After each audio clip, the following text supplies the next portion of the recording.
This morning, I am really delighted to introduce our morning keynote, Ronnette Ramos.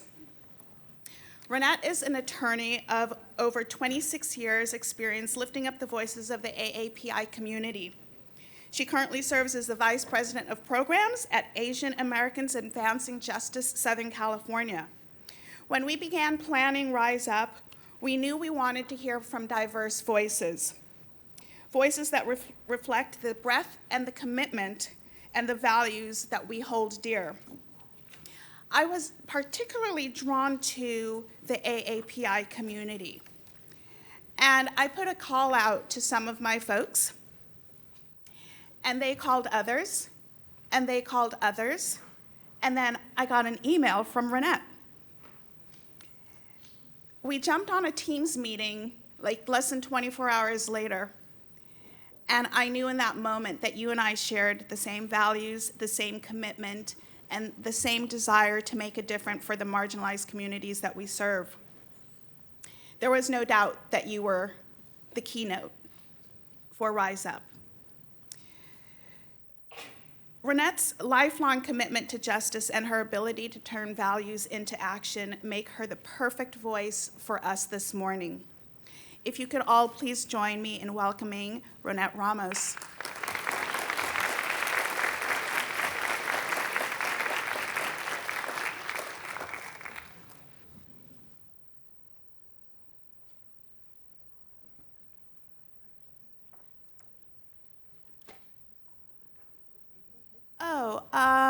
Cassie, can I get that microphone, please?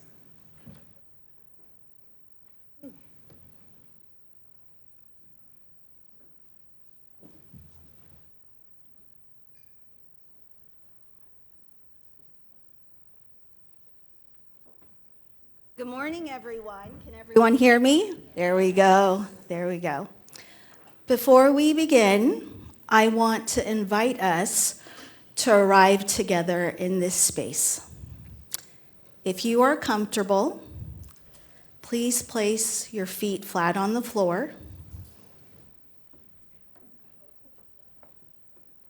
Let your hands rest loosely. Allow your shoulders to drop.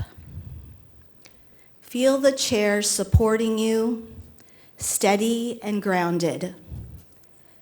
Feel free to close your eyes or let your gaze go unfocused or focused. Now I'm going to ask you to take some deep breaths together. With each exhale, let go of what you carried in. The stress of the day, the headlines, the rush to get here. Release them. Inhale deeply through the nose. Exhale slowly through the mouth. This time, let us give those breaths intention. Inhale hope. Exhale worry. Inhale community. Exhale isolation. Inhale calm. Exhale tension. Now I invite you to think of one word you want to carry with you into this gathering. A word that grounds or guides you. Maybe it is clarity. Maybe it's strength. Gratitude. Whatever feels right for you, hold on to it. Let us carry that breath, that calm, and that word into our time together, because today we are lifting up voices that too often remain invisible, and together we will make them seen. Please open your eyes. Next slide. Well, magandang umaga, good morning, and mabuhay, everyone. In Tagalog, mabuhay means peace, blessing, and cheers. Think of it like the word aloha. My name is Ronnette Ramos. I am a first-generation Filipino American. In the past, I said this without thinking, simply because it's just a fact. Today, I say it with absolute intentionality. I am the proud daughter of immigrants who arrived here with one suitcase each in tow and the hope for a better life. Through their hard work, sacrifice, and resiliency, they were able to give my brother and me a good education and a foundation for success. For 26 years, my life's work has been to uplift the poor and marginalized of Los Angeles. I served as a deputy director at the County of Los Angeles, where I helped coordinate services for individuals impacted by the justice system. And I was a managing attorney where I managed Los Angeles' first right to counsel pilot and launched several award-winning medical legal partnerships, including initiatives that focused on API communities and Black women's health. In fact, the Black Health Initiative was the first medical legal partnership at a Planned Parenthood in the nation. Now, in my 27th year of practice, I have the honor of uplifting the Asian American and Pacific Islander communities, my community, as the Vice President of Programs at Asian Americans Advancing Justice Southern California, also referred to as AJ SoCal. I stand here today with all of you deeply aware of the moment we are in and deeply committed to making sure our Asian American and Pacific Islander stories are not just heard, but centered. Next slide. Let me tell you about Asian Americans Advancing Justice Southern California. We are the nation's largest civil and legal rights organization serving Asian Americans, Native Hawaiians, and Pacific Islanders. We provide free legal services for immigrants, workers, tenants, and survivors. We fight discrimination in housing, employment, and education. We advocate for policy change at the state, local, and national levels. Next slide, please. Our programs include multi-language helplines serving callers in 8 Asian languages, plus English and Spanish. Legal clinics that provide direct representation for those facing deportation, detention, or ICE interviews. Community education, know your rights workshops, red cards, and trainings in more than 11 languages. Safety and family empowerment in supporting survivors of violence and trauma. Housing preservation, protecting families from unlawful evictions and ensuring that our communities can remain stably housed. And advocacy that is shaping laws to protect families from safe haven schools to digital privacy. In short, we are here to defend the dignity, protect families, and ensure that justice includes all of us. Next slide, please. We are in a crisis. Southern California has become ground zero for an escalating federal crackdown on immigrants. And our Asian American and Pacific Islander communities are bearing the impact in devastating, yet often invisible ways. At AJ SoCal, we hear the fear in the voices of callers reaching us through our in-language helplines. We feel the desperation in our legal clinics, and we see the deception used outside of the courthouses. And we see a system failing families who built their lives believing that dignity and fairness were American values. Next slide, please. Let me be clear, immigration is an AAPI issue.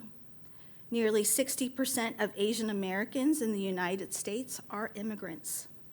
In California, 55% of Asians are foreign-born. 1 in 7 Asian immigrants is undocumented. Next slide, please. And the surge in immigration arrests after the 2024 election shows just how much our communities are at risk. ICE arrests have spiked dramatically. In fact, the number of Asian arrests nearly tripled from February to May of 2025, jumping from under 700 to 2,000. The share of Asians in all ICE arrests rose from 1.8% to 2.6%. By early June, arrests were nearly 9 times higher than the same week the year before. Next slide. Yet too often, our stories are missing from the national conversation. And when they are told through someone else's lens. Here is what that crackdown has looked like. In Koreatown, Chinatown, and the Fashion District, workers are disappearing. In Little Saigon, ICE swept through neighborhoods, leaving children afraid to return to school. At LAX, green card holders from API majority countries have been detained upon lawful reentry. Across our cities, people are being detained on citizenship interviews, green card appointments, and immigration court hearings, including survivors of domestic violence and human trafficking. And who is being targeted? Increasingly, they are not people with criminal convictions. In the first 3 months of 2025, nearly half of ICE arrests were of non-criminals. By June, that share had dropped to less than a third, showing us that enforcement is no longer even pretending to focus on the worst of the worst. Next slide, please. 1 in 5 of those arrests took place here in California. Immigrants from China made up nearly a third of arrests, India more than a quarter, and Vietnam nearly a sixth. Altogether, just 5 countries accounted for nearly 80% of Asian arrests. There is no single API immigration story. Koreans and Filipinos often overstay temporary visas and live quietly in fear. Southeast and South Asian refugees face deportation for decades-old convictions tied to trauma from refugee experiences. Chinese and Indian asylum seekers arriving at the southern border now find themselves especially vulnerable. And experts say this is just the beginning. This current administration has vowed to ramp up arrests to reach a target of 1 million deportations per year. Asians, who make up 16% of undocumented immigrants and 25% of non-citizen immigrants, are expected to be hit much harder in the months ahead.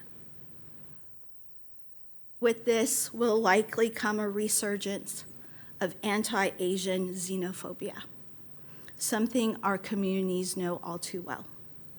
This is complex, and that is exactly why a one-size-fits-all approach to immigrant justice fails our communities. Next slide, please.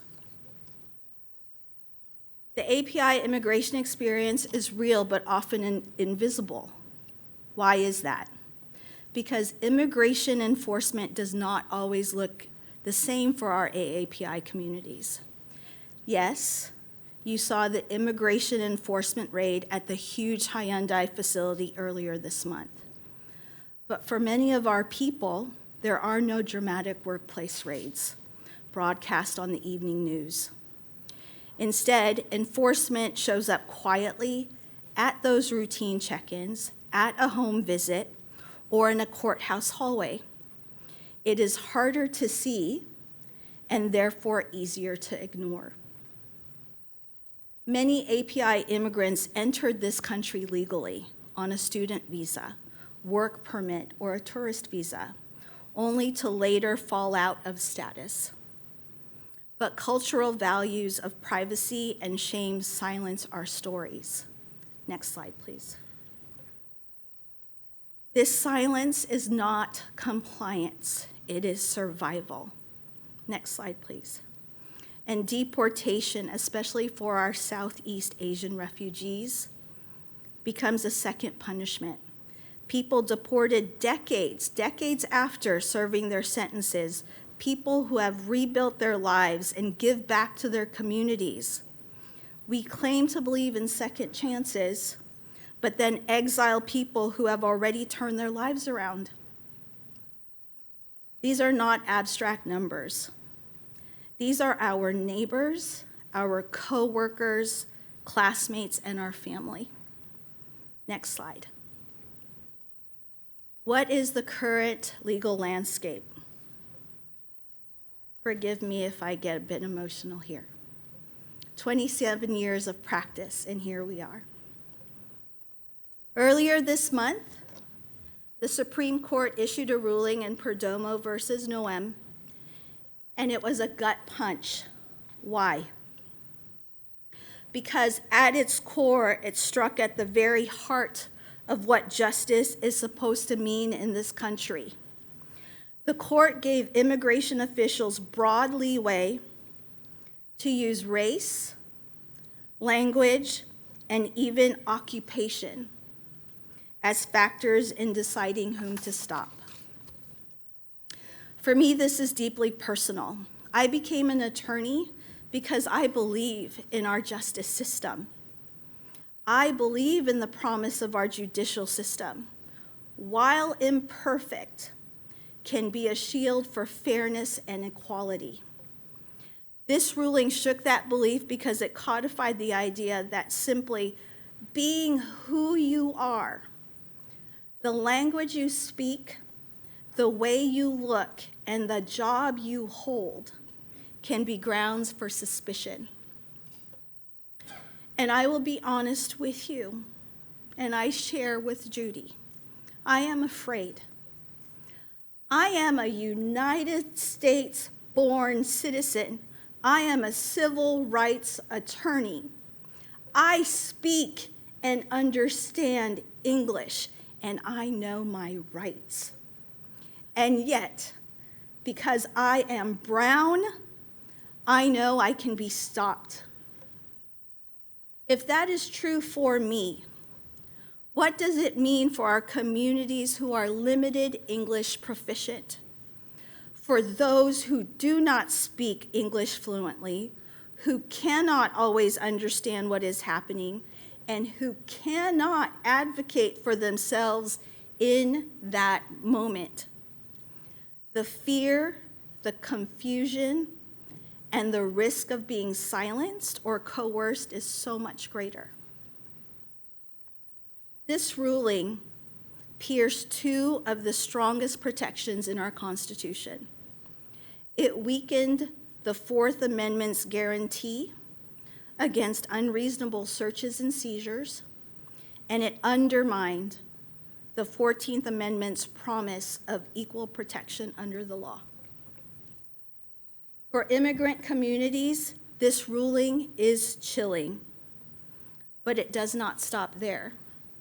It sends a dangerous message to all communities of color. It tells us that difference itself makes you suspect, that your identity can justify surveillance, detention, or deportation. And that is why amplifying our stories matter more than ever, because silence is no longer an option. Next slide, please. I am proud to tell you how AJ SoCal is responding. At AJ SoCal, we are not standing still. We have activated our readiness response strategy at full scale. Our multi-language helplines are fielding calls every day, from families in crisis. Our lawyers are representing people at ICE interviews, court appearances, and raids. We are distributing the Knowing Your Rights resources in over 11 languages. And we are convening more than 60 AAPI community partners for rapid response briefings. Next slide, please. We are also advancing legislation like AB 49, the Safe Haven Schools Act, AB 322, supporting SB 627, Secret Police Act, as well as 805, ban on bounty hunters. And through our programs like the Safety and Family Empowerment and Housing Preservation, we are addressing the deep intersection between immigration, safety, and housing stability. Because immigrant justice cannot be separated from the right to live free from violence or the right to a stable home. Next slide, please. But we cannot do this alone. This fight is bigger than any one organization or one community. We stand shoulder to shoulder with our Latine, Black, Indigenous, Arab, and African immigrant communities, because immigrants are not our enemy. They are our family members, our neighbors, our coworkers, our elders. And yet more than 200,000 people have already been detained nationwide this year, 65% of them without any criminal conviction. Next slide. What now? How can you rise up? How can you put values in action? Next slide, please. And so I invite you to act with us. To strengthen the organization, funders, and policymakers so they better serve our communities and fight to dismantle the harmful model minority myth, we have launched this site, Community of Contrast, a groundbreaking interactive website with more than 2,000 pieces of API research data made easy to read and to use. This site answers the critical need for disaggregated data about the complex variety of ethnicities that make up the Asian American, Native Hawaiian, and Pacific Islander population. This information has been pulled from the US Census and other vetted national and regional resources. Next slide, please. Share our resources. Visit ajsocal.org. Download the Knowing Your Rights materials in multiple languages.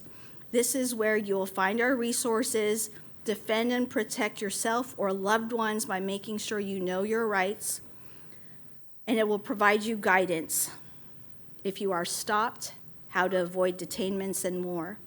These materials are translated in English, Chinese, Filipino, Hindi, Khmer, Korean, Thai, and Vietnamese. Donate to support our legal services and advocacy. We need those unrestricted funds to reach the most vulnerable. Next slide. And speak out. Next slide, please. Next slide. And speak out. Follow us on Instagram, Facebook, LinkedIn, TikTok, and YouTube. Use your voice to demand due process, transparency, and dignity for every immigrant. Next slide.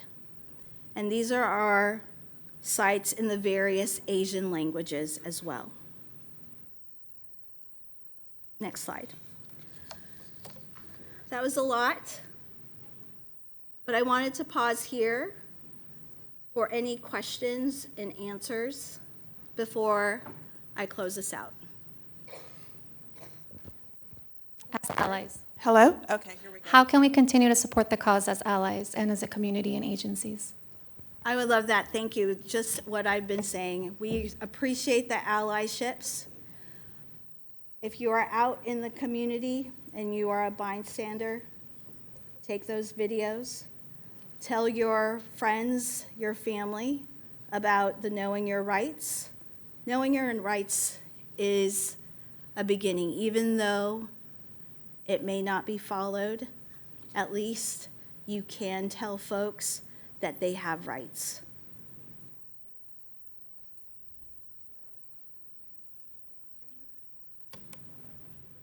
Hello. There you go.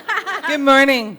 Good morning. Can you describe the rapid response team and kind of what their role is? Because you showed some phone numbers that So with the rapid response, usually it's identifying when ICE is in a city or a location. You call those phone numbers, and they deploy a team of advocates to where they are to ensure or try to at least get names, phone numbers, at least to help those who are already there. But we have an idea that whoever is getting detained or stopped, maybe we can get their name and, name and phone number to be able to contact family members, because at this time,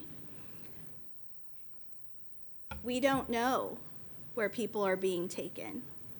We don't know where they are days, weeks later. So at least, though, we can try and help their family members.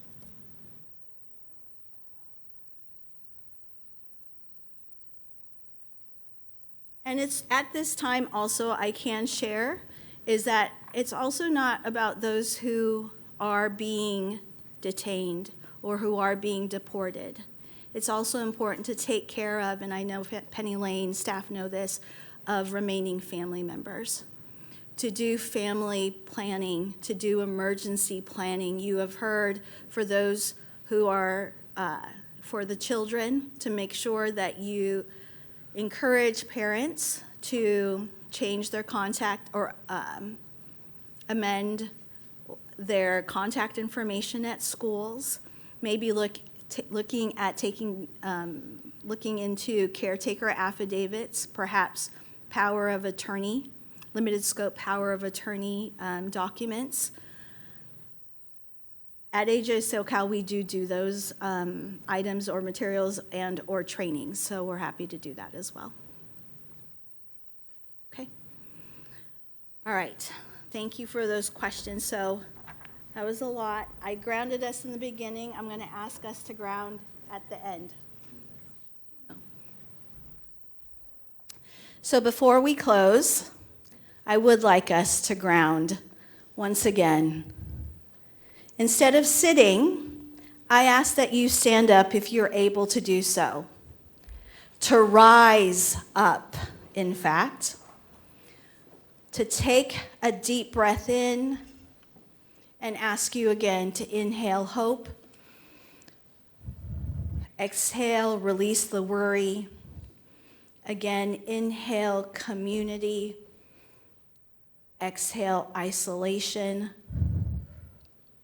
And one last time, inhale calm, exhale tension. Now place your hand over your heart and thank yourself for showing up today. Please have a seat. Once again, mabuhay, peace, blessings, and cheers to all of you. May we leave here not only grounded, but ready to rise, because together we will protect our communities. Together we will resist injustice and fear, and together we will advance justice, dignity, freedom, and be invisible no more. Maraming salamat. Thank you to Judy and Penny Lane Centers for having me today. Let us have a great rest of the day. Thank you.